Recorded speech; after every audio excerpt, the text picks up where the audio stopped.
આજે આજના ગણતંત્ર દિવસ નિમિત્તે પટેલ આપ સૌને ગણતંત્ર દિવસની હાર્દિક શુભકામના.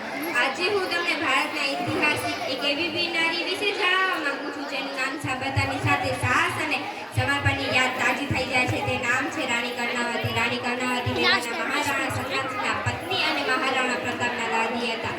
જ્યારે રાણા સાંગાના અવસાન બાદ મેવાડ પર સંકટના વાદળો ઘેરાયા ત્યારે આ વીરનારીએ રાજગદ્દી સંભાળી હતી.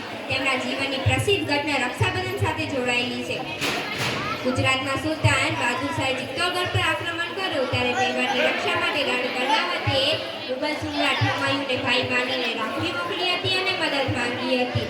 હુમાયુએ પણ રાખડીની રાજ રાખવા માટે પોતાની સેના મોકલી હતી, જો કે સમયસર પહોંચી શકી નહીં. જ્યારે રાણી કર્ણાવતીને લાગ્યું કે દુશ્મનો સામે જીતવું અશક્ય છે અને ઘરનો પડતો નિશ્ચિત છે, ત્યારે તેમની હિંમત હારવાને બદલે શત્રુઓમાંથી અપનાની સેવા કરતા મૃત્યુને વહાલું કર્યું. તેમણે 13,000 અન્ય રાજપૂત સ્ત્રીઓ સાથે મળીને જોહર કર્યું. રાણી કર્ણાવતીની વાત આપણને શીખવે છે કે દેશ અને સન્માનની રક્ષા માટે શક્તિ પર કોઈનાથી ઓછી નથી. તેમનું જીવન ભારતીય નારી શૌર્ય, બુદ્ધિ, ચરિત્ર અને અતૂટ દેશપ્રેમનું પ્રતીક છે. આવી મહાન વીરાંગનાઓને મારા કોટી કોટી વંદન. જય હિન્દ, જય ભારત.